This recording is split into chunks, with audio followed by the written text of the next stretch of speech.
আসসালামু আলাইকুম। বাংলা সংবাদে সবাইকে স্বাগত জানাচ্ছি ফিরোজ তোহা। শুরুতেই বিআরবি কেবলস সংবাদ শিরোনাম। ইন্নালিল্লাহ, আবারও পুরো মধ্যপ্রাচ্যে তৃতীয় বিশ্বযুদ্ধ শুরু হয়ে গেছে। ইহুদিবাদী ইসরায়েলকে কোনোভাবেই ছাড় দিচ্ছে না ইরান। ইরান এমনভাবে আক্রমণ করছে যে দখলদারেরা আসলে কোনো কিছুই করতে পারছে না। তেহরানের আকাশ প্রতিরক্ষা ব্যবস্থা আবার সক্রিয় করেছে ইরান, যাতে করে মার্কিন যুক্তরাষ্ট্র যদি তাদের উপর হামলা চালায় তাহলে ব্যর্থ হবে। ইহুদিবাদীদের চরমভাবে ধুলাই দিয়েছে এবং হরমুজ প্রণালী এখনও ইরানের নিয়ন্ত্রণে রয়েছে। আর মার্কিন যুক্তরাষ্ট্র তাদের সঙ্গে যুদ্ধ করতে এসে তাদের সব অস্ত্রভাণ্ডার ফুরিয়ে গেছে। এখন যুক্তরাষ্ট্র কোনোভাবেই কোনো কিছু করতে পারছে না। পরিস্থিতি তাদের জন্য খুবই শোচনীয় আকার ধারণ করেছে। আর এরই মাঝে আমাদের হাতে এসে পৌঁছেছে যুদ্ধের সর্বশেষ গুরুত্বপূর্ণ সবথেকে তাজা আপডেট সংবাদ আপনাদের জানিয়ে দিব। প্রথমেই জানাবো, তেহরানে আকাশ প্রতিরক্ষা ব্যবস্থা সক্রিয় করল ইরান। ইরানের আকাশে ছোট ড্রোনের উপস্থিতি শনাক্ত হওয়ার পর তেহরান সহ আরও কয়েকটি শহরে আকাশ প্রতিরক্ষা ব্যবস্থা সক্রিয় করা হয়েছে। আজ স্থানীয় গণমাধ্যমের প্রতিবেদনে এই তথ্য জানানো হয়েছে।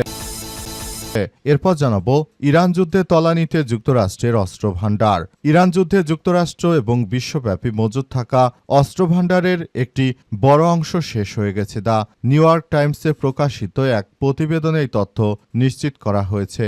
এখন এই অস্ত্রগুলো নতুন করে তৈরি করতে যুক্তরাষ্ট্রের ট্রিলিয়ন ডলার দরকার। এদিকে যুক্তরাষ্ট্রের বাধা পেরিয়ে বন্দরে ভিড়ল ইরানের পণ্যবাহী জাহাজ। যুক্তরাষ্ট্রের অবরোধ এড়িয়ে ইরানের বন্দরে ভিড়েছে দেশটির পণ্যবাহী জাহাজ। যদিও ওমান সাগরে জাহাজটি আটকের চেষ্টা করেছিল যুক্তরাষ্ট্র, তবে তাদের বাধা অতিক্রম করে নিরাপদে বন্দরে পৌঁছাতে সক্ষম হয়েছে ইরানের এই জাহাজটি। জানাবো, ইরান যুদ্ধ ৩ কোটির বেশি মানুষকে দারিদ্র্যের দিকে ঠেলে দিচ্ছে। ইরানকে কেন্দ্র করে চলমান যুদ্ধের প্রভাবে জ্বালানি এবং সার সরবরাহে বড় ধরনের বিঘ্ন ঘটেছে, যার ফলে আগামী মাসগুলোতে বিশ্বজুড়ে ৩ কোটির বেশি মানুষ নতুন করে দারিদ্র্যে নিমজ্জিত হতে পারে বলে সতর্ক করেছে জাতিসংঘের উন্নয়ন কর্মসূচি বা ইউএনডিপির প্রধান আলেকজান্ডার ডিকো। এবং সর্বশেষ জানাবো, প্রথম দফায় ভোটে জয়ের ব্যাপারে আত্মবিশ্বাসী মমতা বন্দ্যোপাধ্যায়ের তৃণমূল। দাবি ১৫২ আসনের অন্তত ১২৫টিতেই তৃণমূল জয়লাভ করেছে এবং নরেন্দ্র মোদীর ভরাডুবি হয়েছে বলে এমনটা আশা প্রকাশ করা হয়েছে। প্রথম দফার ভোট গ্রহণ শেষ হতেই নিজেদের জয়ের বিষয়ে জোরালো দাবি তুলেছে তৃণমূল কংগ্রেস। দলটির নেতাদের মতে ১৫২টি আসনে ভোট হয়ে যাওয়ার পরেই তারা সরকার গঠনের খুব কাছাকাছি পৌঁছে গেছে। প্রিয় দর্শক, এতক্ষণ শুনছিলেন সংবাদ শিরোনাম, এবারে বিস্তারিত। তবে তার আগে বন্ধুরা অনুরোধ থাকবে, এই সংবাদটিতে একটি লাইক দিন। এই চ্যানেলে আপনি নতুন হয়ে থাকলে আমাদের সংবাদটি দেখতে দেখতে চ্যানেলটি সাবস্ক্রাইব করে রাখুন। কমেন্ট করে বন্ধুরা আপনার মূল্যবান মতামত জানিয়ে দিন আপনি বিশ্বের কোন দেশ থেকে বা বাংলাদেশের কোন স্থান থেকে আমাদের সংবাদটি দেখছেন এবং শুনছেন। আর বন্ধুরা, সংবাদটি আপনার সোশ্যাল মিডিয়া ফেসবুকে শেয়ার করে বন্ধুদেরও দেখার সুযোগ করে দিন। গাজা যুদ্ধে আপনি যদি নিরীহ ফিলিস্তিনিদের ভালোবেসে থাকেন, কমেন্টে ইয়েস লিখে পুরো বিশ্বকে আমাদের এই সংবাদটি দেখার সুযোগ করে দিন। এবারে বিস্তারিত। আর বন্ধুরা, কমেন্টের মাধ্যমে জানিয়ে দিন আপনি ইরান, ইসরায়েল ও যুক্তরাষ্ট্রের মধ্য যুদ্ধে আপনি কোন দলকে সমর্থন করেন, কোন পক্ষ জিতবে বলে আপনি মনে করেন, সেটি আমাদের কমেন্ট করে পুরো বিশ্ববাসী সহ আমাদের বন্ধুদেরকেও জানিয়ে দিতে পারেন। এবং এই মুহূর্তে আপনি কি করছেন সেটিও আমাদের কমেন্ট করে জানিয়ে দিতে পারেন। এবারে বিস্তারিত। তেহরান আকাশ প্রতিরক্ষা ব্যবস্থা সক্রিয় করল। আলহামদুলিল্লাহ, ইরানের আকাশে ছোট ড্রোনের উপস্থিতি শনাক্ত হওয়ার পর তেহরান সহ আরও কয়েকটি শহরে আকাশ প্রতিরক্ষা ব্যবস্থা সক্রিয় করেছে ইরান। আজ স্থানীয় গণমাধ্যমের প্রতিবেদনে এই তথ্য নিশ্চিত করা হয়েছে। ফাস্ট নিউজ এজেন্সি জানিয়েছে, দেশজুড়ে একাধিক স্থানে ছোট ড্রোন শনাক্ত হওয়ার পর বিমান প্রতিরক্ষা ব্যবস্থা সক্রিয় করা হয়েছে। রাষ্ট্রীয় সংবাদ সংস্থা ইরনা জানিয়েছে, রাজধানীর পশ্চিম ও পূর্ব উভয় এলাকাতেই বিমান প্রতিরক্ষা ব্যবস্থার শব্দ শোনা গেছে। তাৎক্ষণিকভাবে এ বিষয়ে কোনো বিস্তারিত তথ্য পাওয়া যায়নি এবং পুরো প্রক্রিয়া আসলে একটি বিভ্রান্তিকর ঘটনার মধ্য দিয়ে এগিয়ে যাচ্ছে। পরিস্থিতি খুবই জটিল আকার ধারণ করেছে এবং এই পরিস্থিতির মধ্য দিয়ে সবকিছু এগিয়ে যাচ্ছে। পুরো মধ্যপ্রাচ্য জুড়ে দখলদার ইসরায়েলি বাহিনী এবং মার্কিন যুক্তরাষ্ট্র আসলে পুরোপুরি প্রক্রিয়াটি এমনভাবে ফেঁসে গিয়েছে, এখন তারা কোনো কিছুই করতে পারছে না। ইরানের বিরুদ্ধে যুদ্ধ করতে এসে মার্কিন যুক্তরাষ্ট্র পৃথিবীর ইতিহাসে সবথেকে বেশি ধরাশায়ী হয়েছে। তারা শুরু থেকে ইরানের বিরুদ্ধে আসলে যে প্রতিরোধ গড়ে তুলতে চেয়েছিল, আর মার্কিন যুক্তরাষ্ট্রে যেসব অস্ত্রশস্ত্র, গোলাবারুদ এবং বিমান রয়েছে সবগুলো আসলে দীর্ঘমেয়াদী যুদ্ধের জন্য মোটেও প্রস্তুত নয়। এগুলো তারা স্বল্পমেয়াদী যুদ্ধের জন্য তৈরি করেছে। তবে ইরানের সঙ্গে যখন প্রথম দফায় যুদ্ধ শুরু হলো এবং দেখলো ইরান কোনো কিছুতেই আসলে পতনের দিকে যাচ্ছে না, তখন পুরোপুরি ফেঁসে গেছে মার্কিন যুক্তরাষ্ট্র এবং দখলদার ইসরায়েলি বাহিনীরা। তারা সরাসরি ফেঁসে যায়। আসলে মধ্যপ্রাচ্য জুড়ে দখলদার ইসরায়েলি বাহিনী ও মার্কিন যুক্তরাষ্ট্রের একদম ভ্যালু কমে গেছে। তারা এখন এসব কারণেই মূলত ইরানের সঙ্গে আসলে কোনোভাবেই কোনো কিছু করতে পারছে না।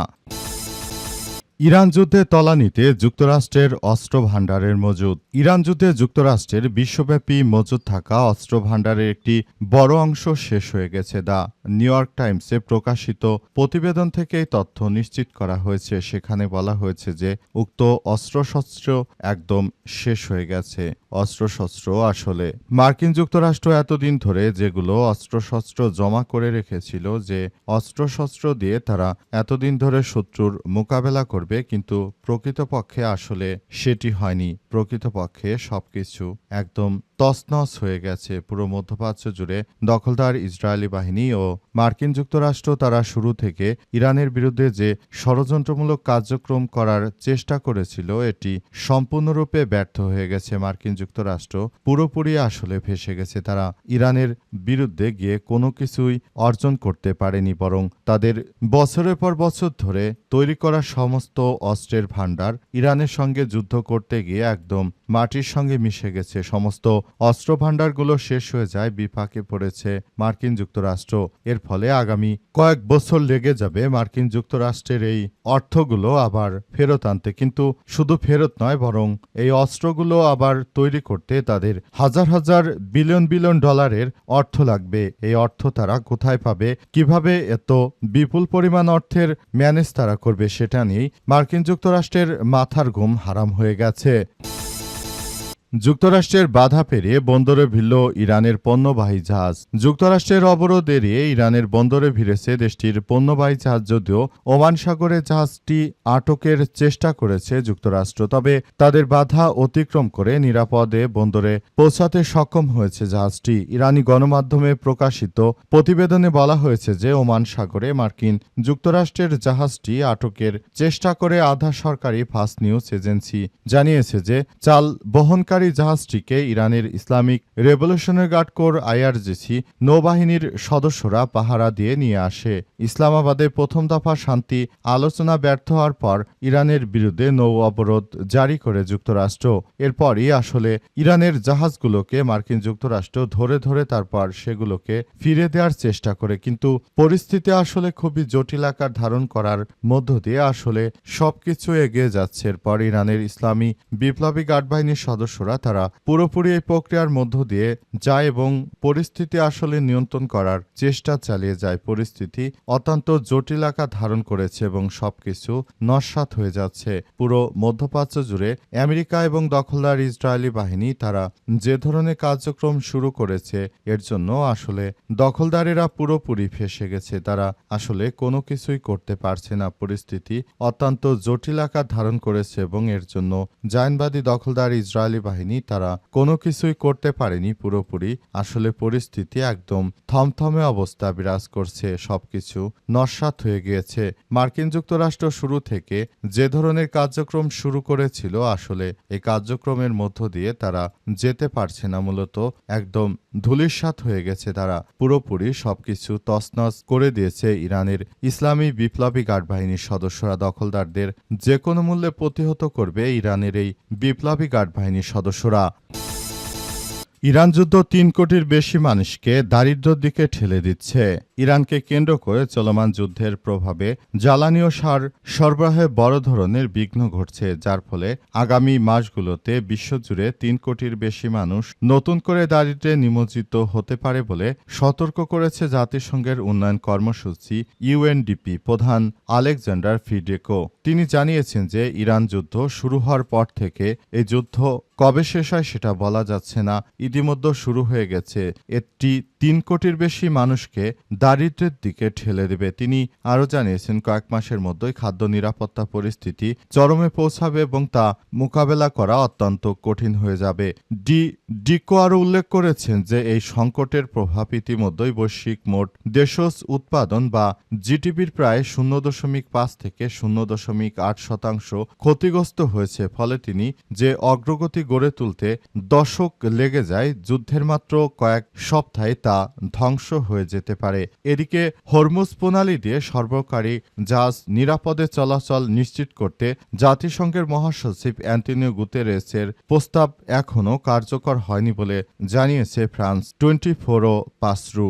জাতিসংঘে ইরানের রাষ্ট্রদূত আমির সাইদ ইরাভানি জানিয়েছেন যে জাতিসংঘের অনুরোধে ইরানের সঙ্গে যুদ্ধবিরতি করার জন্য তারা অনেক বেশি অনুরোধ করলেও কিন্তু প্রকৃতপক্ষে যুক্তরাষ্ট্রের যিনি প্রেসিডেন্ট রয়েছেন সেই কুখ্যাত ডোনাল্ড ট্রাম্প, তিনি আসলে জাতিসংঘের কোনো কথাই তিনি মানতে চান না। তিনি নিজের মতো করে রাষ্ট্র পরিচালনা করে একটি পৃথিবীকে ভয়াবহ পরিস্থিতির মধ্যে আসলে ঠেলে দেওয়ার মতো ষড়যন্ত্রে লিপ্ত হয়েছে। আর পৃথিবীর কুখ্যাত সন্ত্রাসী নেতানিয়াহুর সঙ্গে আঁতাত করে যে আক্রমণ করা হচ্ছে, সেই আক্রমণে আসলে পুরো পরিস্থিতি একদম নস্যাৎ হয়ে যাচ্ছে।